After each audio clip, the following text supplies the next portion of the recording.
Good afternoon, ladies and gentlemen, and thank you for attending this virtual meeting organized by SKP Securities. On behalf of Black Rose Industries Limited and SKP Securities, it's my pleasure and privilege to welcome you to this Q1 FY22 financial results webinar.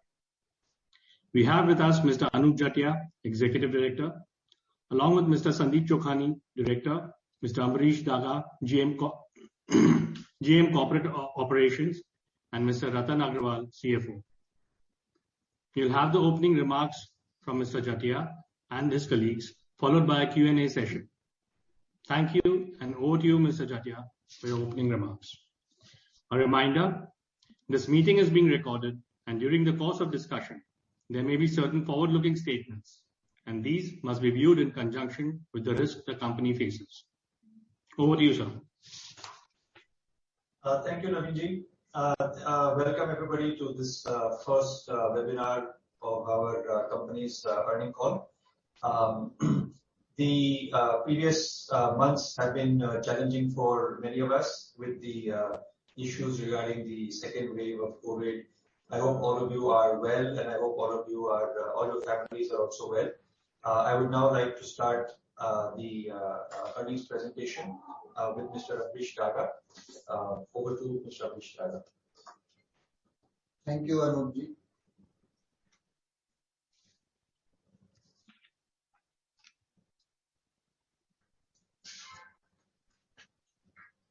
Let us start the presentation.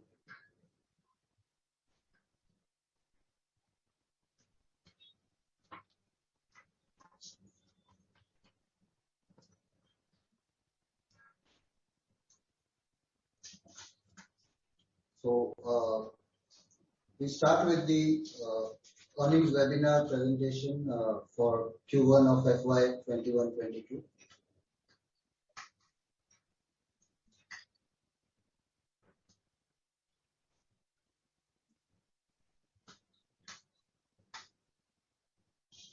Just a quick disclaimer on the presentation.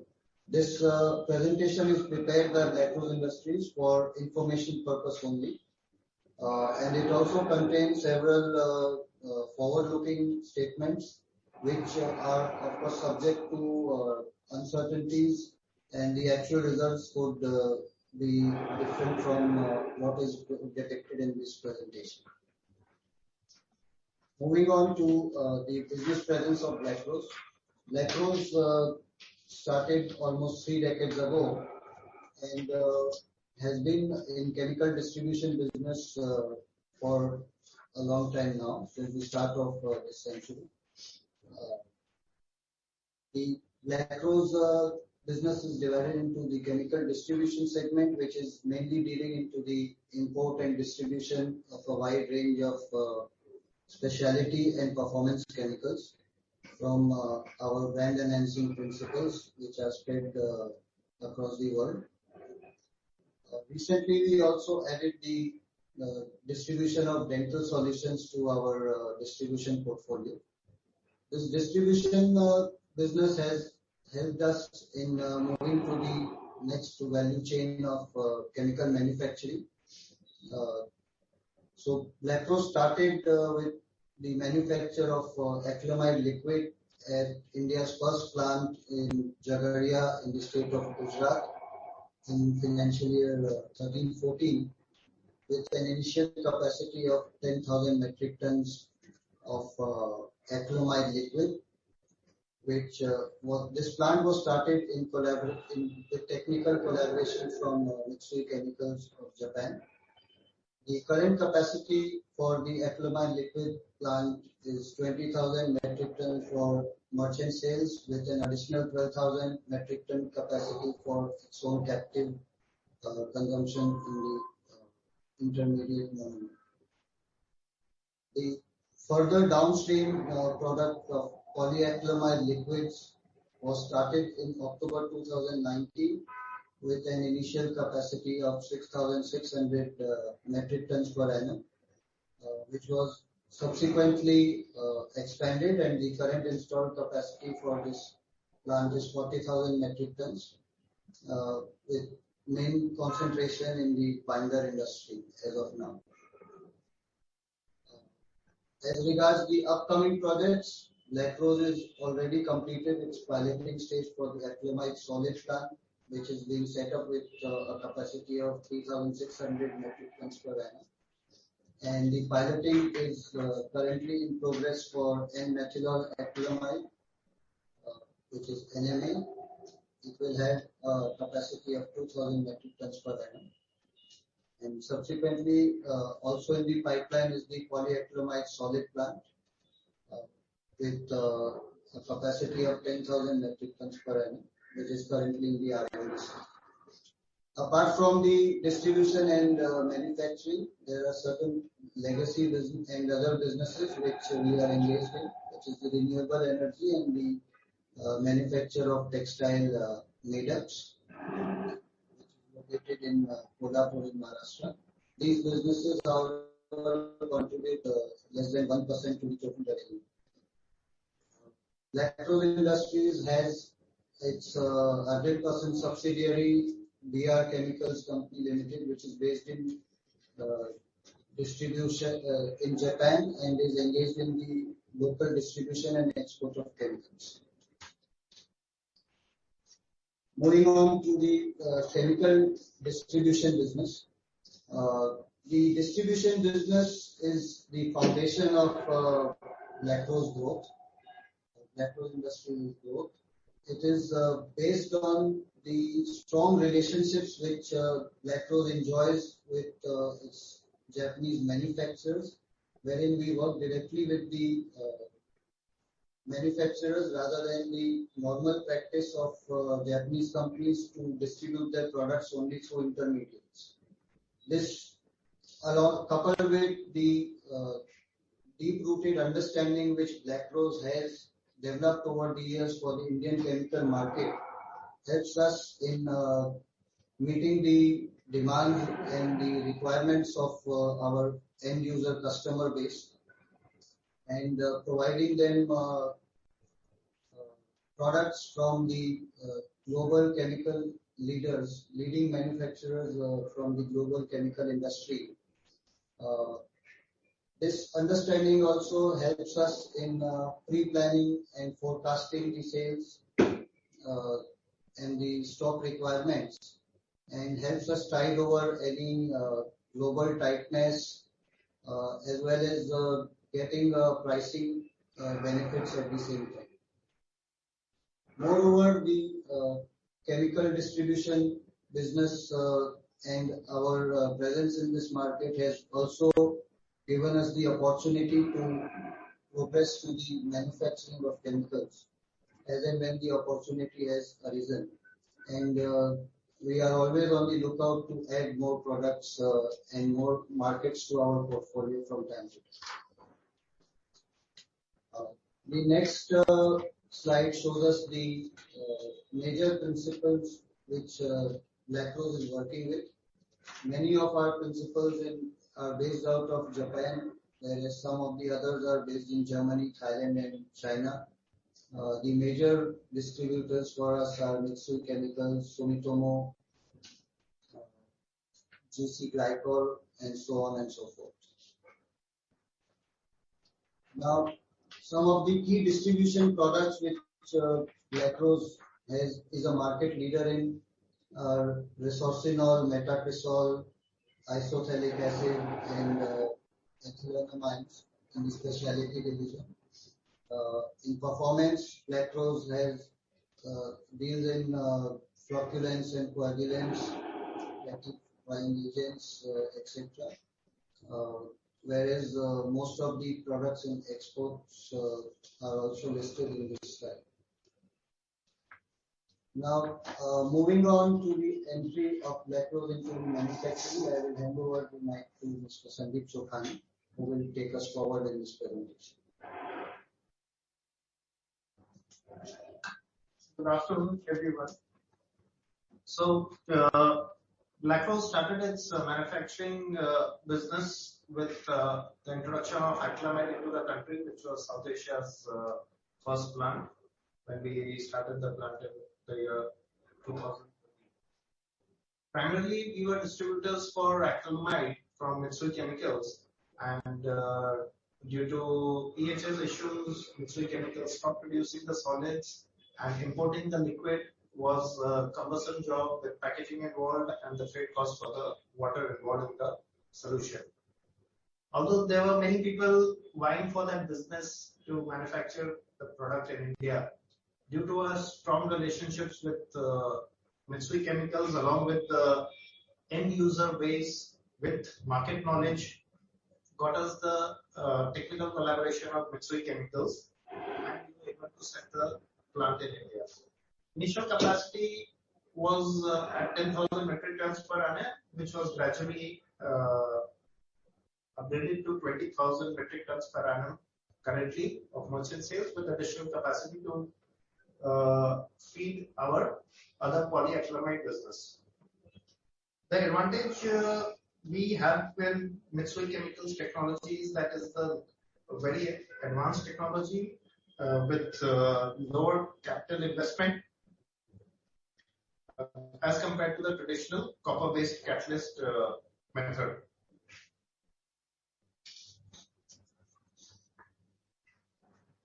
Acrylamide primarily is used to manufacture downstream product called as polyacrylamides. Polyacrylamides find its usage in various industries, which include enhanced oil recovery in the oil exploration industry. It is again fracking, wastewater, sewage treatment, paper, textiles, sugar, ceramic tiles, etc.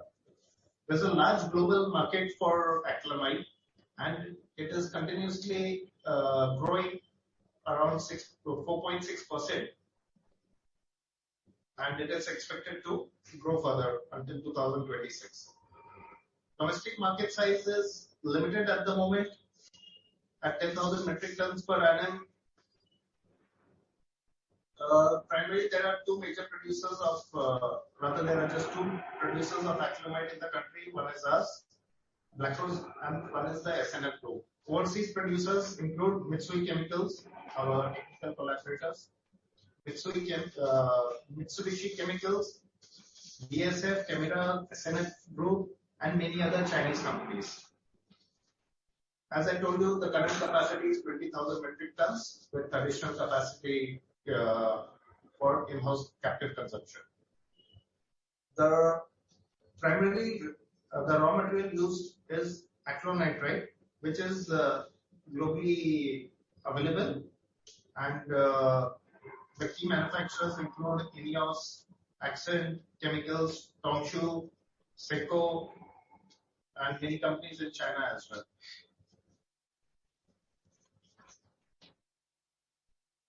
We also have started polyacrylamide liquid business. The current capacity of our plant is 40,000 metric tons per annum, and we are focusing primarily on the ceramic industry.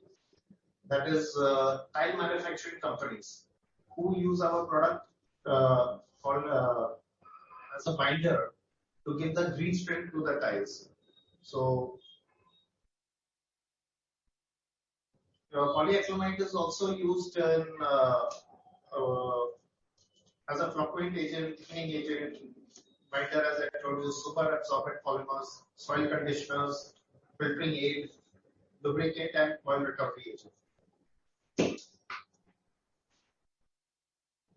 Depending on the application, time is consumed in liquid form or solid form.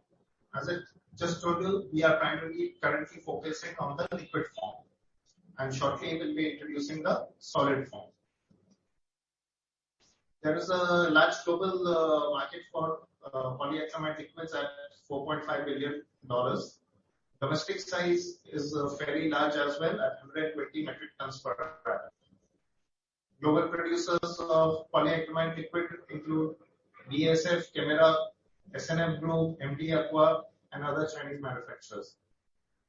There are several Indian producers as well in the polyacrylamide business, such as BASF India, SNF India, Ion Exchange, Thermax, Pidilite, Vizir Industries, Nalco, and others.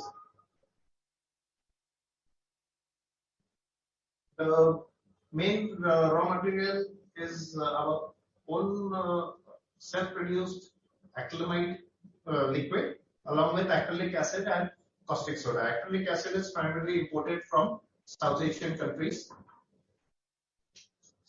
Over to you. Thank you, Sandeep. Good afternoon. The standalone financial, the profit and loss of the company for the quarter. Revenue from operations stands at 605.8 million for the Q1 FY22, is off by 130% as compared to corresponding quarter Q1 FY21, and is marginally lower by 11% on quarter-on-quarter basis due to slowdown in market due to the second wave of pandemic. The PAT, the EBITDA margin and the PAT for the quarter 1 FY22 is similar on quarter-on-quarter basis and healthier as compared to corresponding Q1 FY21. The standalone EPS for quarter 1 FY22 is 1.42.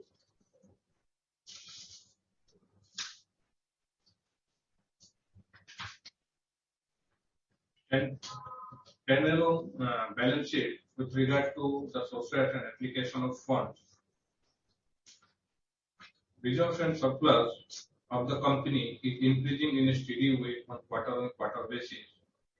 And this has helped the company to finance its ongoing projects and capex through internal accruals.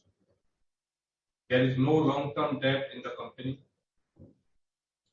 and the debt equity ratio is in a very healthy position at 0.11. Return on equity and return on capital employed for Q1 FY22 is at 29.66% and 39.18% respectively, which is shows the healthy position for the balance sheet. The current ratio of the company for the Q1 FY22 is 2.48 and indicates the strong working capital position of the company.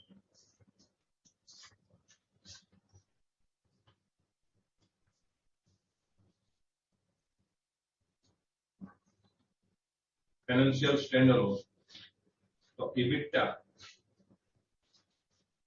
the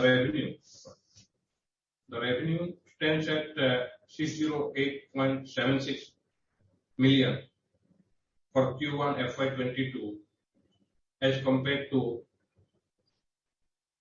263.52 million in the corresponding Q1 FY21, which is off by 106.01%.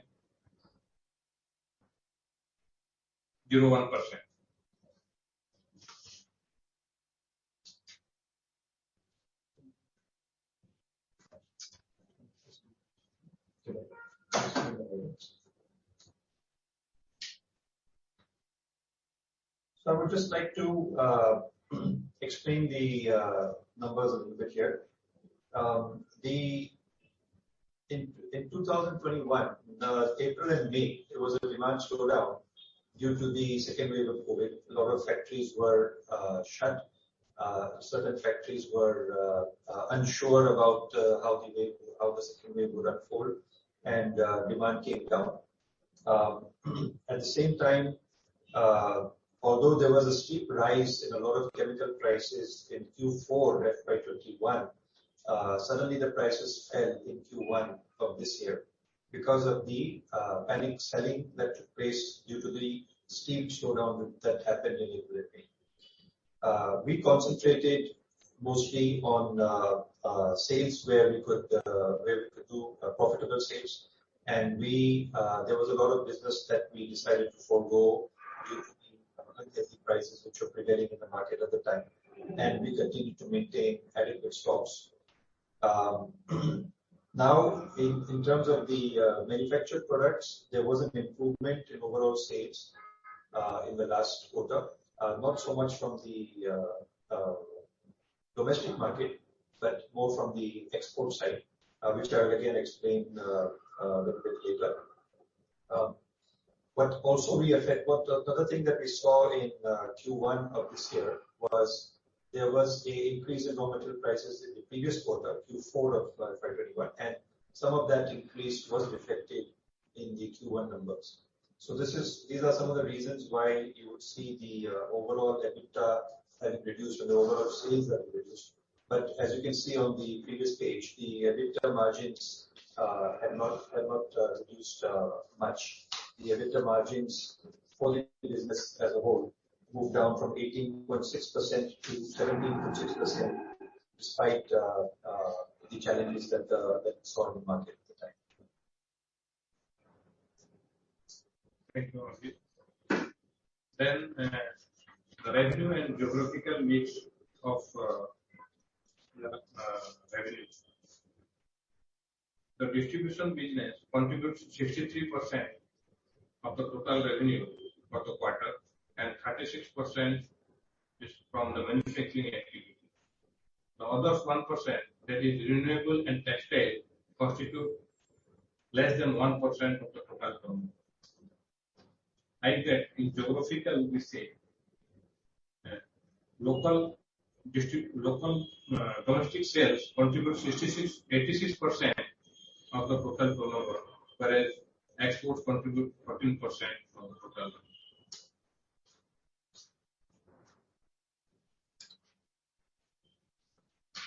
Just to elaborate a little bit on these the geographic mix, as was mentioned in our earlier quarter earnings call, the Q4 of FY21, you can see a very small export percentage, which is only 7%. Now, this was largely due to the fact that global logistics prices increased very sharply during that period, and many customers were caught off guard with the steep rise of their landed cost of the products. Now, once those costs were accepted by the customers and their downstream customers, the export volumes again picked up, and that's why you see a pickup on exports from Q1 FY22. So this is really the reason why the geographical shift has taken place between Q4 and Q1 this year.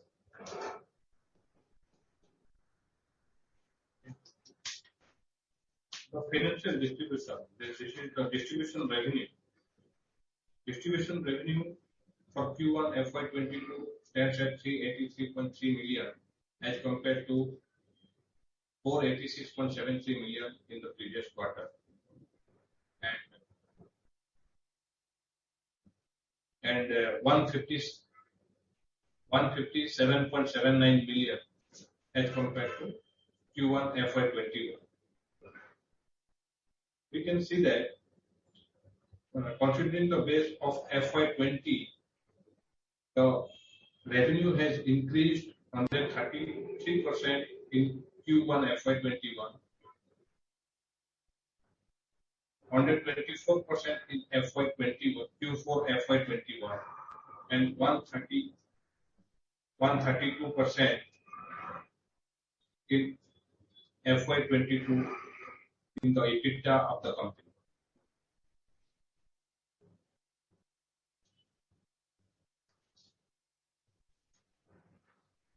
Now again, I can explain some of these numbers. Basically, on the distribution business, there was a overall reduction in revenue.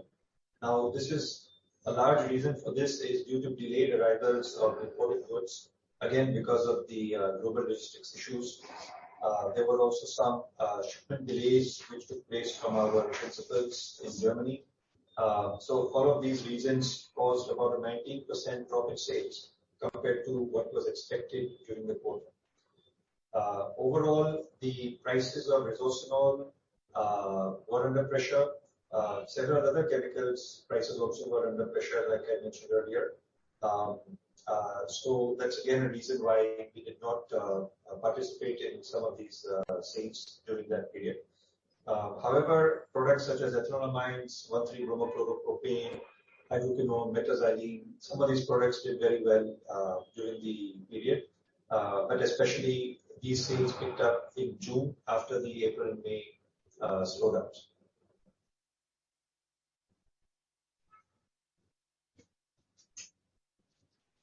Financials of manufacturing, the revenue and the EBITDA. The revenue from the manufacturing activity for Q1 FY22 stands at 200.33 million as compared to 187.58 million this quarter, and as compared to Q1 FY21, it stands at 102.36 million. The EBITDA has risen during the period. In Q1 FY21, it was 106%, and in Q4 FY21 it is 192%, and in Q1 FY22 it is 138%.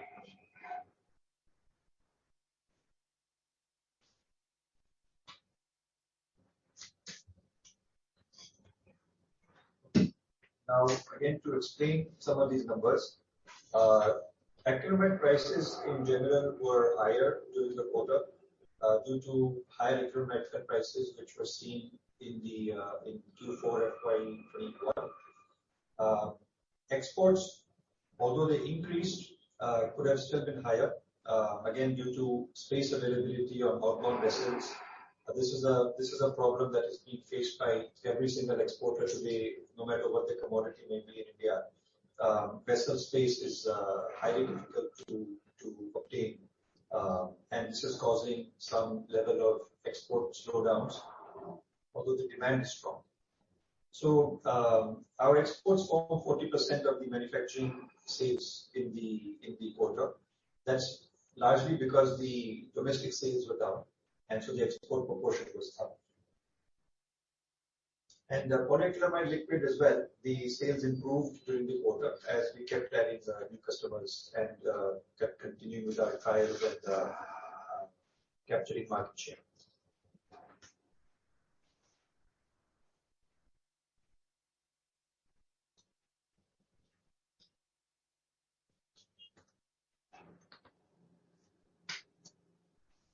Now, let me explain a little bit about the ongoing projects. So the first project I'd like to explain is the acrylamide solids project. Currently, China is the only producer worldwide for acrylamide solids. We are looking at meeting 100% of India's domestic demand because under the Atmanirbhar Bharat initiative, our capacity that is being set up is for 3,600 metric tons. Last year in FY21, the domestic market size had slightly reduced due to the COVID slowdowns and was at 2,300 metric tons per annum.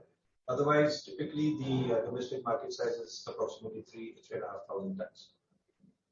The capex outlay for this project is 8 crore rupees, 80 million rupees, which will be all funded from our internal accruals. The piloting stage has been completed, and we expect the plant to commence operations in the next quarter, in Q3 FY22. The expected annual revenue, of course, will vary based on the prices of the product, but as of now, we expect to achieve about 650 million rupees, 65 crore rupees at full capacity. The product, besides the domestic demand, has also a very large international demand. And currently, all the world's consumers are buying the product only from China. So there are several companies, MNCs and various other companies who are awaiting the launch of our production of this product. The other product that we are now currently under the project stage is N-methanol acrylamide. Currently, the entire domestic demand is met through imports. Yes, there are a few companies in India which produce NMA for their captive consumption, but all the sales, merchant sales of this product is only met through imports. Again, we intend to convert the entire import demand into our sales, and we are planning a capacity of 2,000 metric tons per annum. Last year, again, like I mentioned, due to the slowdowns, although the domestic market is typically around 1,000 tons per year, last year the market size was around 500 tons. We are currently in the piloting stage over here, and we expect the plant to commence also in the next quarter. This product should provide approximately 35 crore rupees to our top line.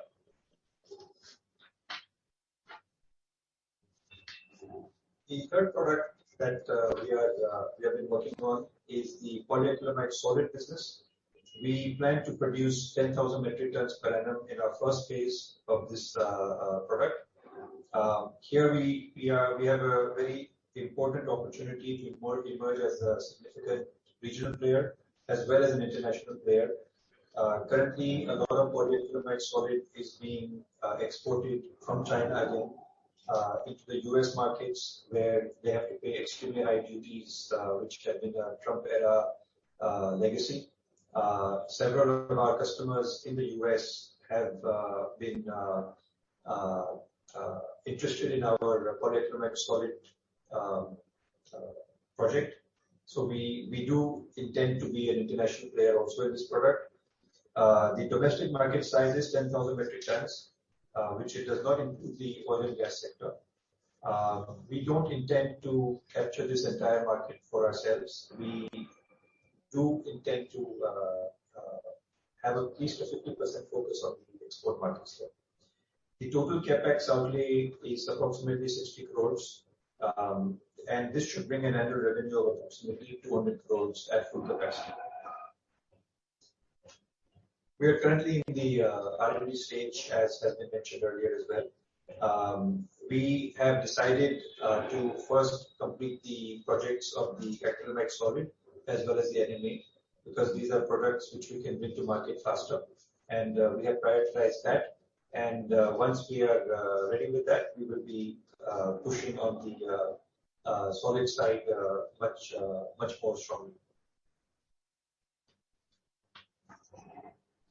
The outlook for the current quarter, on the chemical distribution side, the demand has been relatively strong this quarter compared to the last, and even compared to some other quarters in the previous year. So we feel this will be a very strong quarter for the company.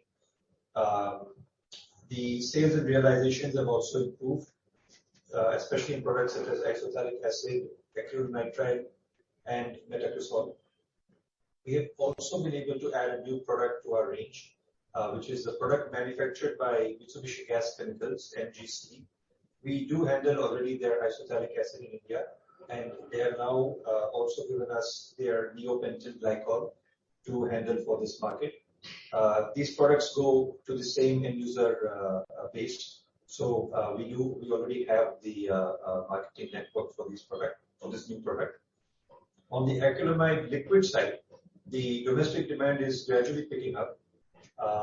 It's still a little bit sluggish compared to what we would like, but it has been picking up in the recent weeks.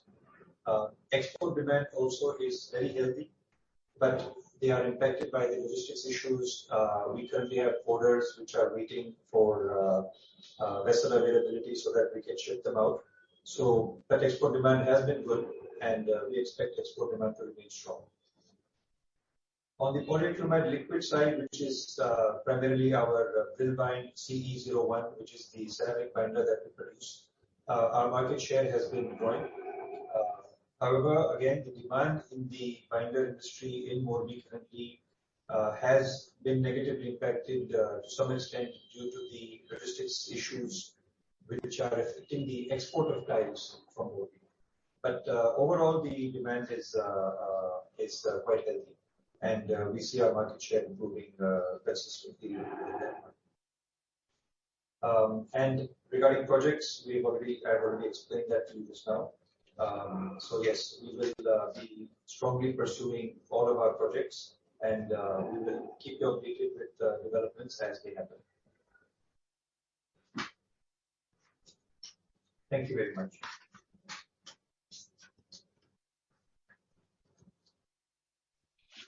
Thank you, Anubji. Okay, we can start the Q&A session.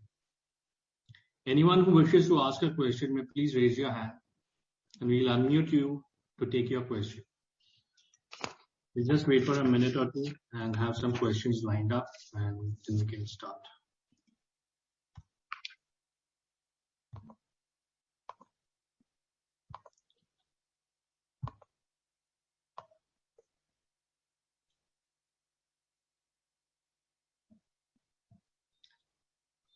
The first question is from Yog Rajni. Please unmute yourself and go ahead.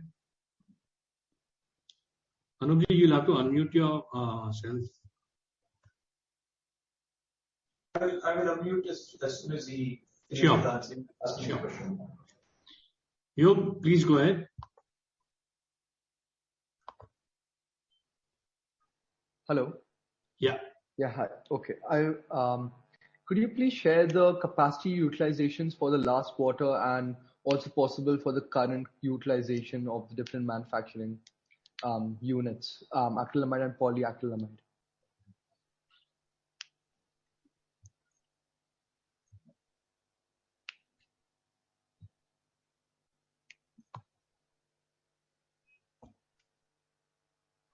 Hello. Okay. Thank you, Yog. The capacity utilization on the acrylamide and the polyacrylamide side. The capacity utilization on acrylamide has been at around 40% of the normal capacity that we have in the previous quarter, largely because of the slowdowns that we saw in the market over here.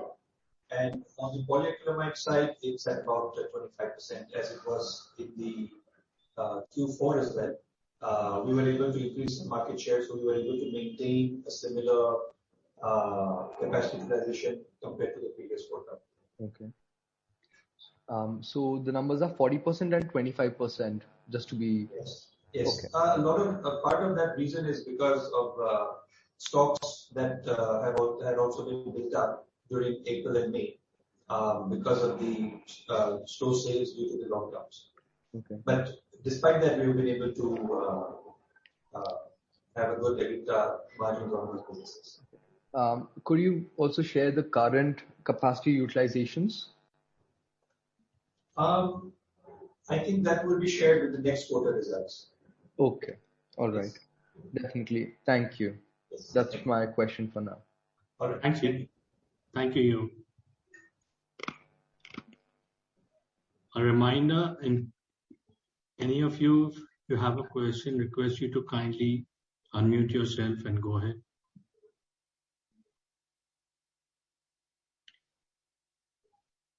We have a question from Ankit Babel. Ankit, please unmute yourself and go ahead. Yeah, am I audible? Hello? Yes, Ankit, please go ahead. So my first question is, in the last annual report, you had given the target of 650 crore revenue for FY23. So just wanted to understand, is that target still intact or there has been any change in that?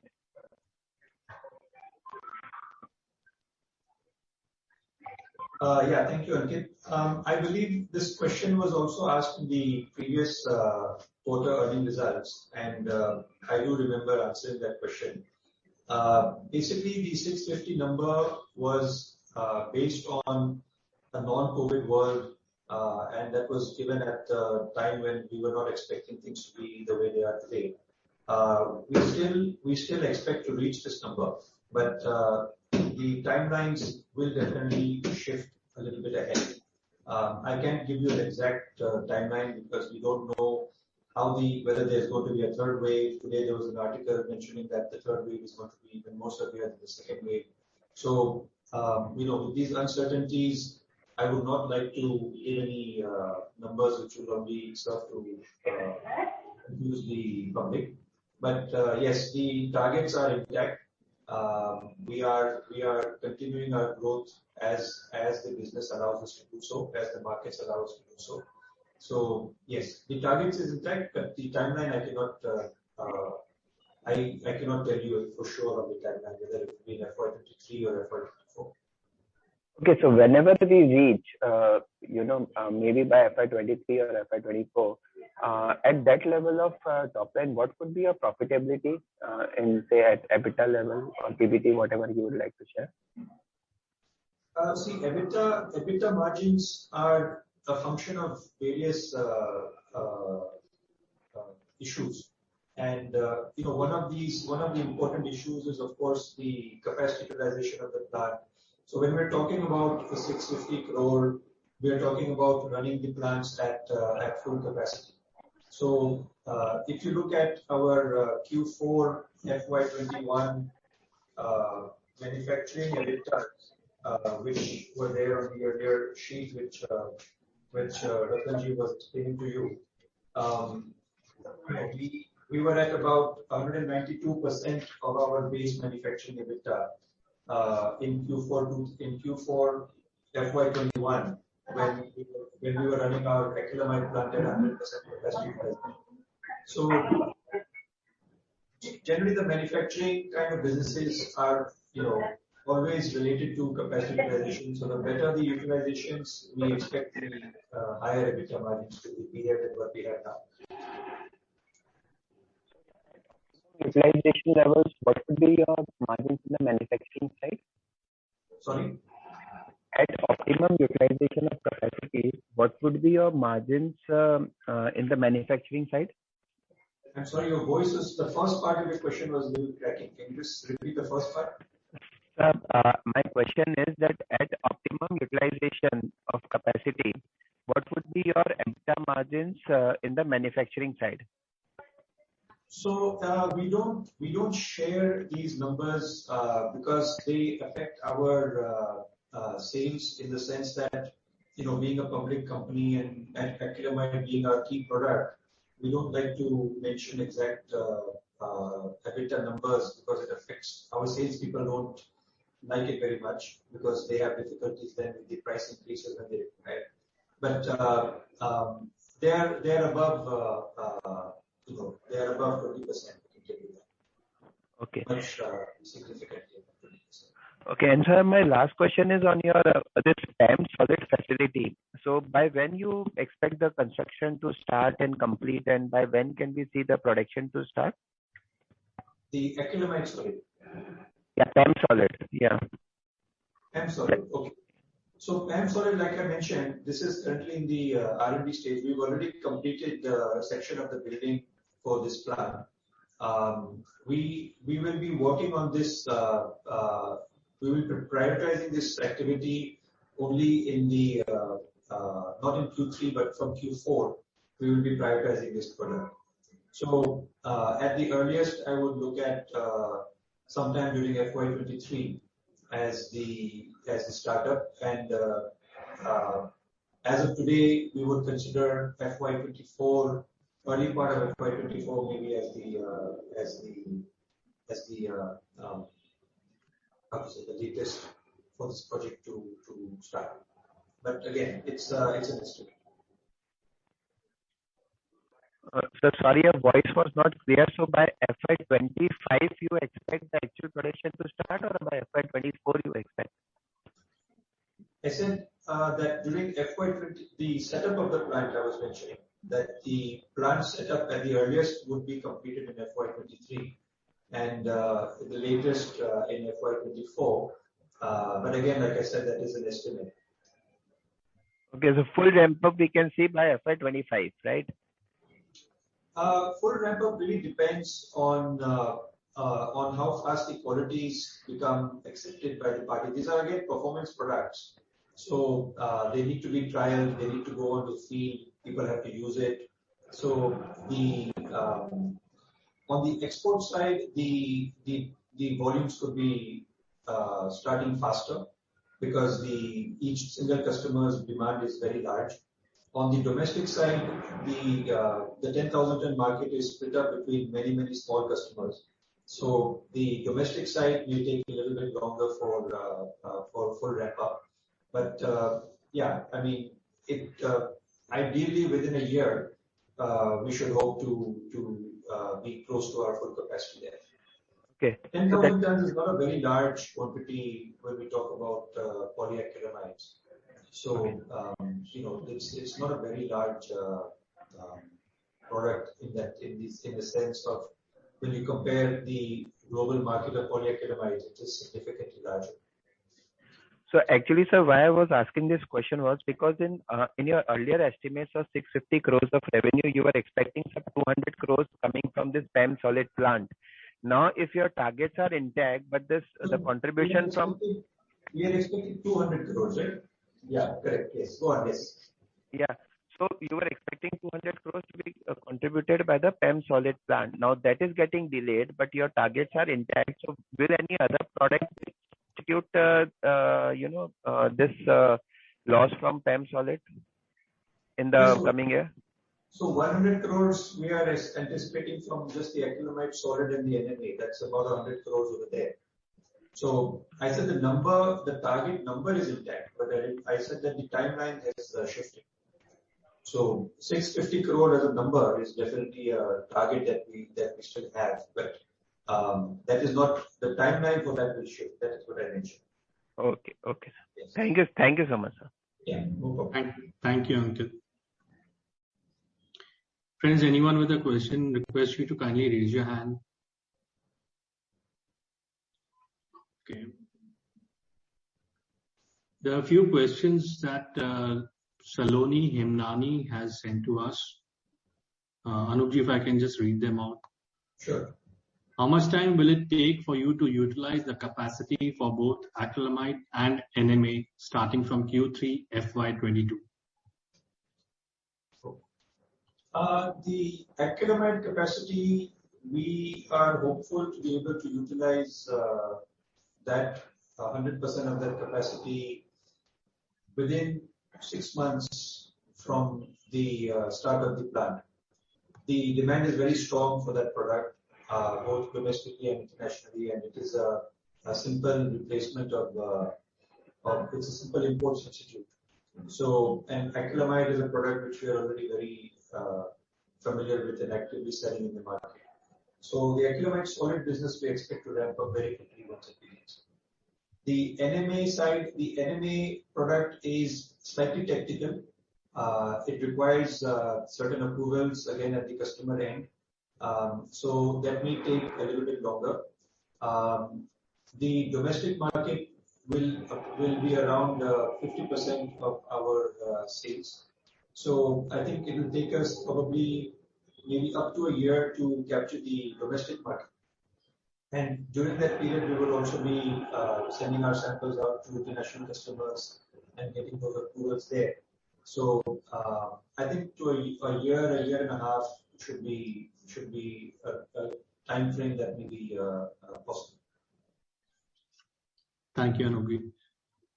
Second question from Salon. Could you give a little more detail on how we are able to capitalize on products with such low fixed costs? The asset turnover is pretty impressive. So just wanted to understand a little more on that. So see, the concept of asset turnover is more relevant when you are looking at very large chemical projects such as petrochemicals and things like this. Today, when you are manufacturing specialty chemicals like what we do, the equipment costs are not very significant. It is really the technology and the raw materials that go into it. It's like a cooking pot, right? Today you have a cooking pot. You can put different ingredients in there. You might put something. It will still, it's still going to give you an output. So the concept of asset turnover doesn't really make much relevance in the kind of products that we are in. So I do get this question a lot of times, but I don't know if I'm answering it correctly. But these are not petrochemical plants where you have extremely high investments to make low value products.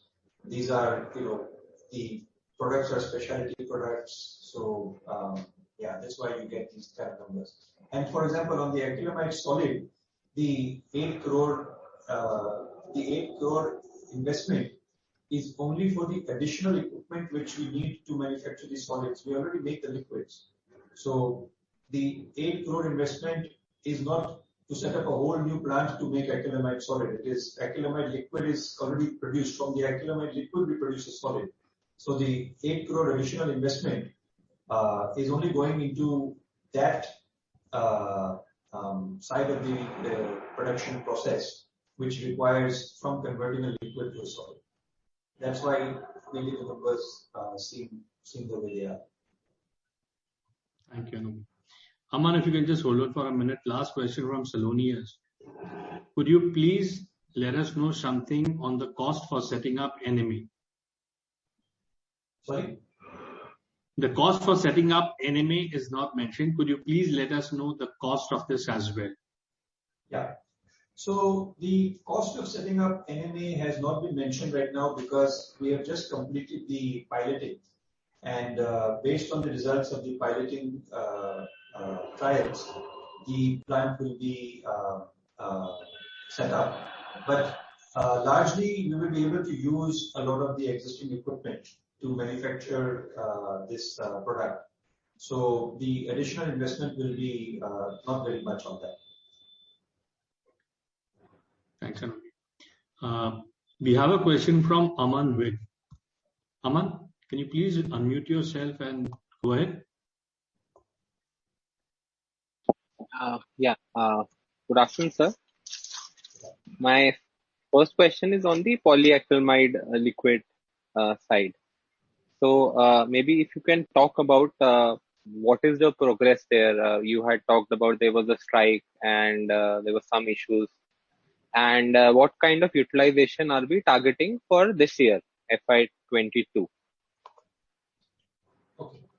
So on the liquid side, there was a very short strike which took place about a couple of weeks ago, but that strike is now over.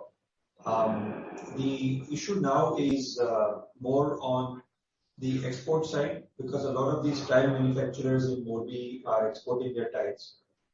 So they would have some issues with export logistics, vessels not being available. But the demand from the market is now coming back. We don't see any major market slowdowns right now, at least amongst our customers. Things are moving fine.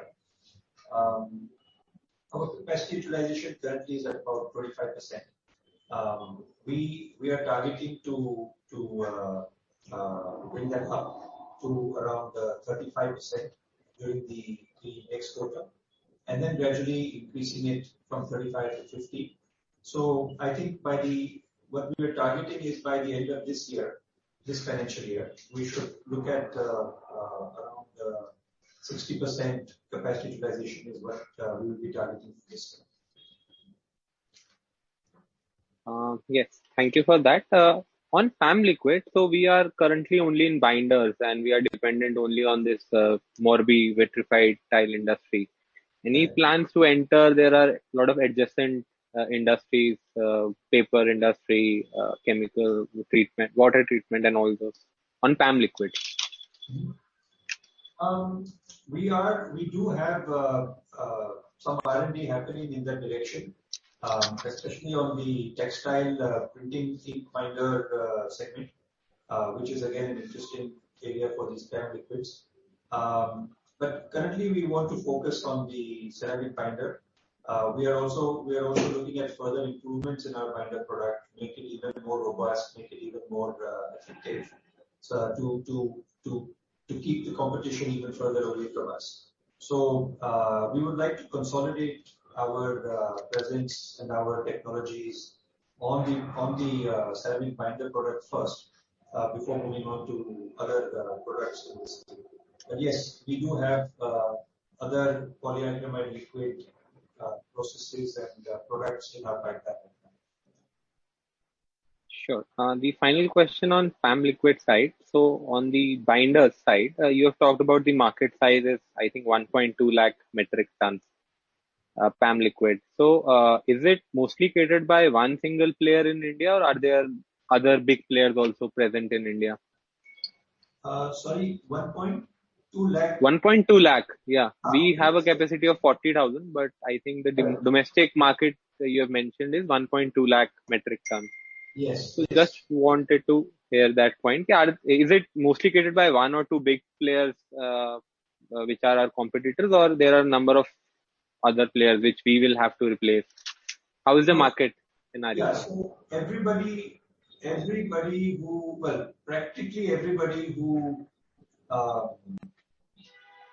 buys acrylamide in the Indian market makes some form of a polyacrylamide. That 120,000 ton polyacrylamide liquid market considers all of the other polyacrylamide products as well, like the polyacrylamide liquid which go into paper, textiles, for multiple other products. And they are all different concentrations. Some things may be as low as a 10% content, some things may be as high as a 35-40% content. So there's a very, very large number of producers which totally combined produce this quantity.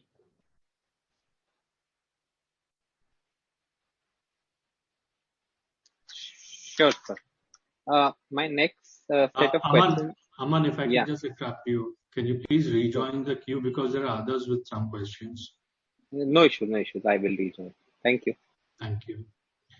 We have a question sent by Akhil Agarwal. Any plans or thought process of entering into strategic partnerships, tie-ups, or joint ventures with global majors, for example, Mitsui Chemicals? So Mitsui Chemicals is already our collaborator, and we work very closely with Mitsui Chemicals all the time. So they are already our collaborator. They have provided us the technology for manufacturing acrylamide. They are involved through a technical assistance agreement with our acrylamide solid production business as well. So we are already very close to Mitsui Chemicals.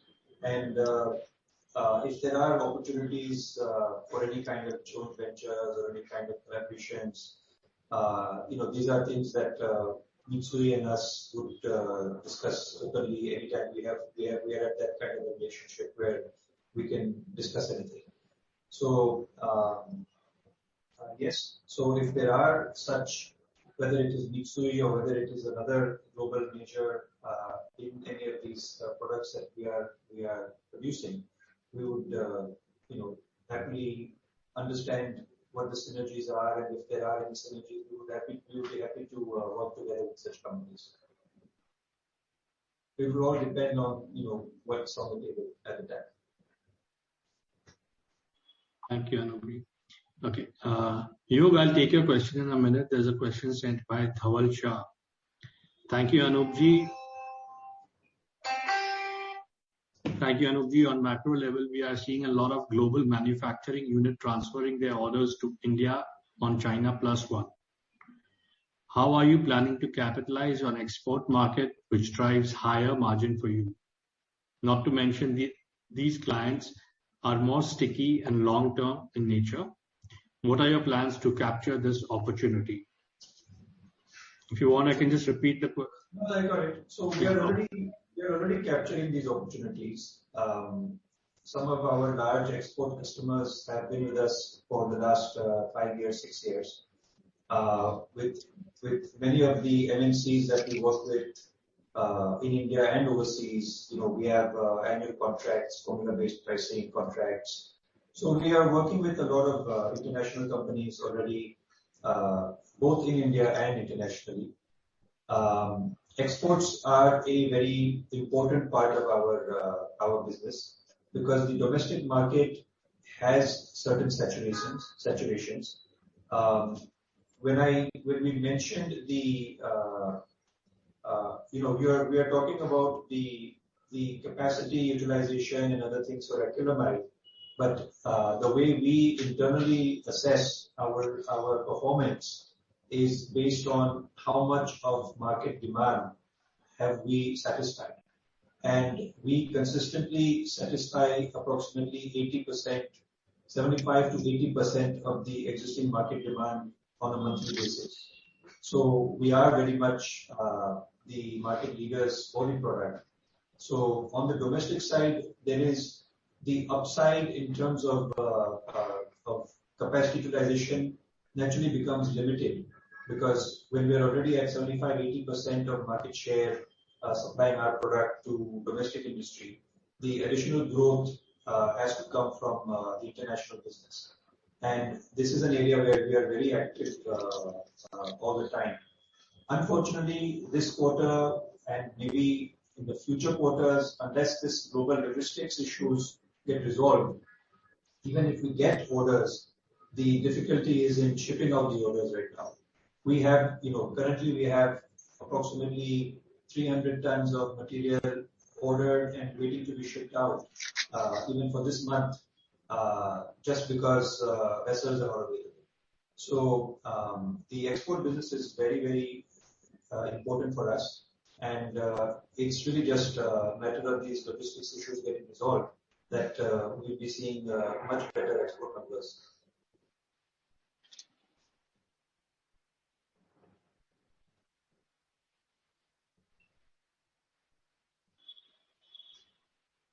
You please go ahead with your question. Yeah, hi. It was not related to production, but in general, I wanted to understand whether the company has plans of listing the company also on the NSE, because I've just seen that the company listed on the BSE. So are we planning to also be listed on the NSE anytime soon? Yeah, the simple answer is yes. We do intend to do so at some time. There was a difficulty in doing that earlier because the net worth requirements under the NSE were a certain figure which we had not achieved at that time.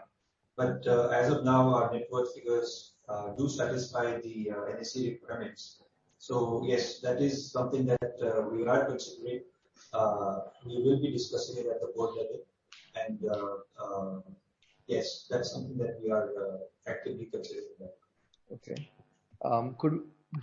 Could we expect it to happen within a year, or would it take time over a year to achieve this goal? I will have to understand what are the if there are any timeline requirements by the NSE. So our secretarial team will look into that, and we will do it at the earliest possible date.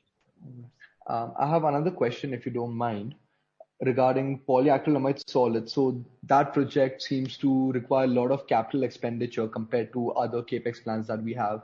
So would it be entirely funded through internal funding, or do we have plans for a QIP or to take on debt to complete this project in the near future?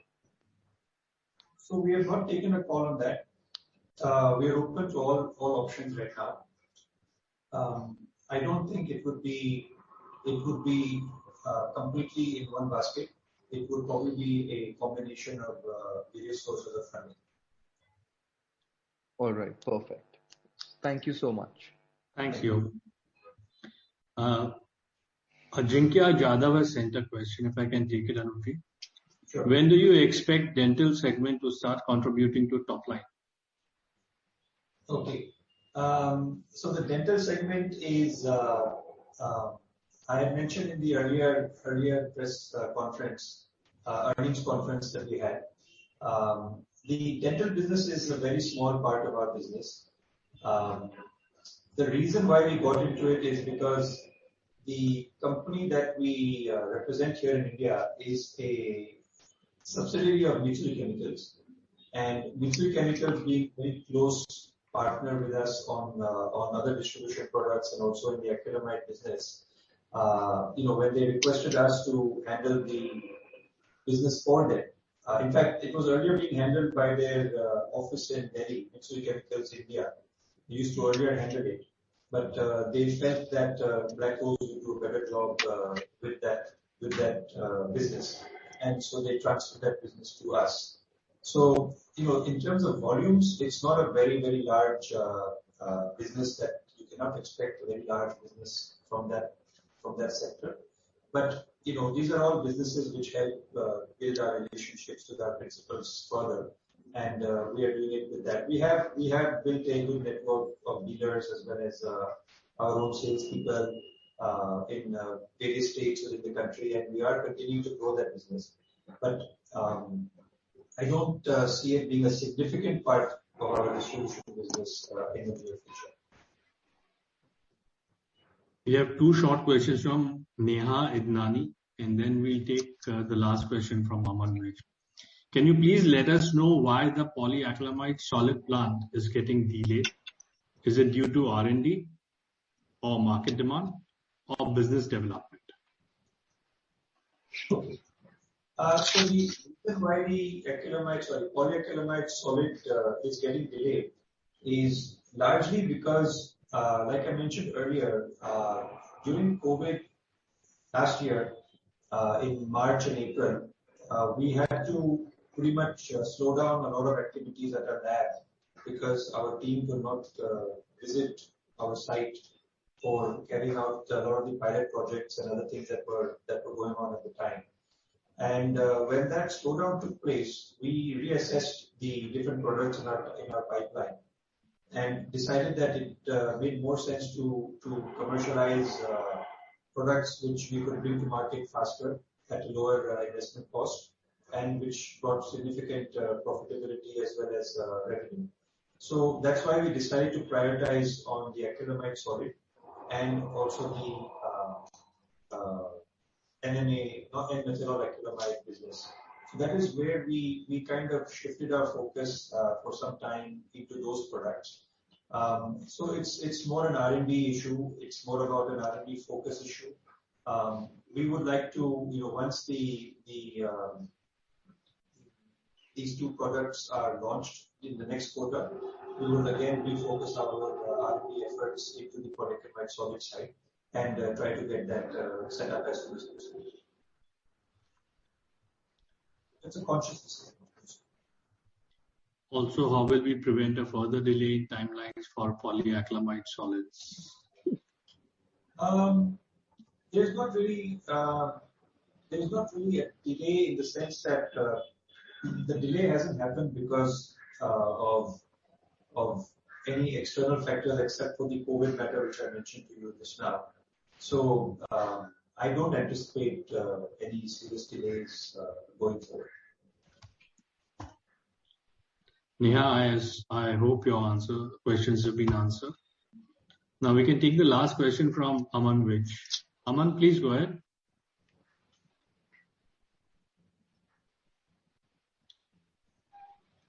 Yeah. So my question is on the acrylamide utilization side, the liquid acrylamide.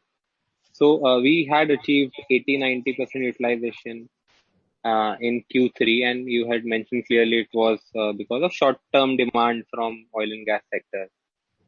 So when do we expect, say, a continuous kind of higher utilization in our acrylamide liquid plant? Because this quarter you have said it is 40%.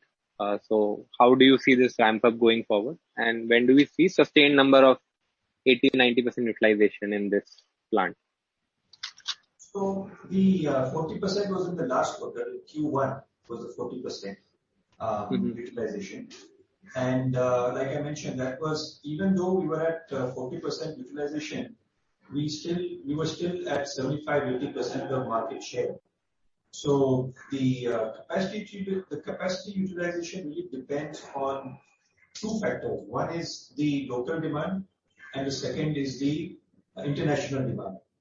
So last quarter we had very low local demand, but even despite the low local demand, we still had captured approximately 80% of the market share. So when the international demand was there, which allowed us to increase our overall sales.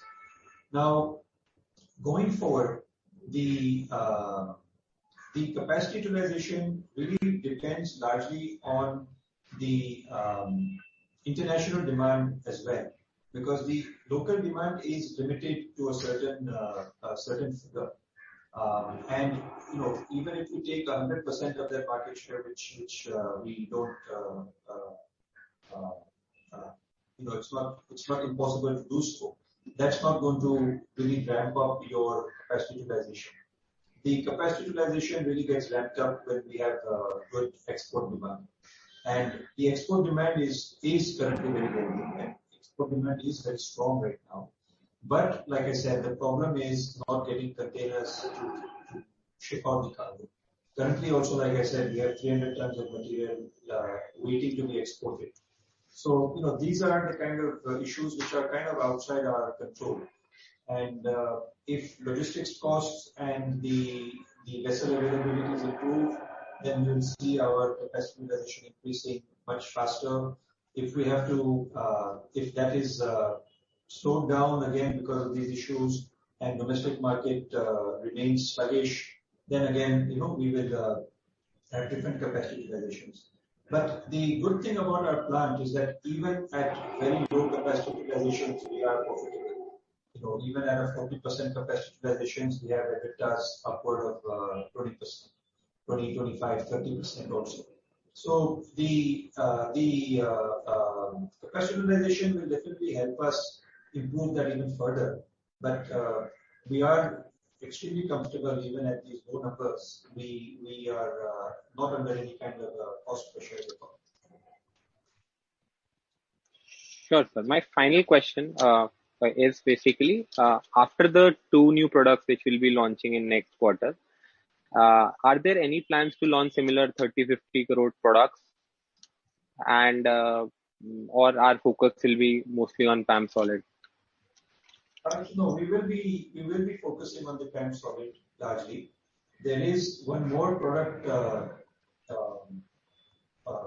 that is there already in our environmental clearance, which we have not started too much work on, and that is the polycarboxylates, which are basically dispersants again, which is used in the ceramic grinding industry. These are based on acrylic acid.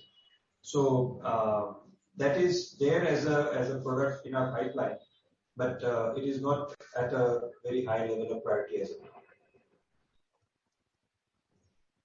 Sure. Thank you for answering the questions. Thank you, Aman. Okay, that was the last question in queue. I hope the management of Black Rose has answered all the questions. In case there are some still left, my email ID is on the invite. Request you to send your questions and we'll take them up with Anupji and his team. I now invite Anupji for the closing remarks. So again, thank you very much for everyone for giving your time to listen to our webinar and to see our presentation. I hope we have been able to answer a lot of your questions, and we look forward to interacting with you further in the future quarters as well. Stay safe, take care, thank you very much, and have a good evening. On behalf of all of us at SKP Securities, I want to thank Mr. Jatia and his team for their time and sharing their views with our investors. And we look forward to hosting you in the coming quarters. Thank you and have a good day.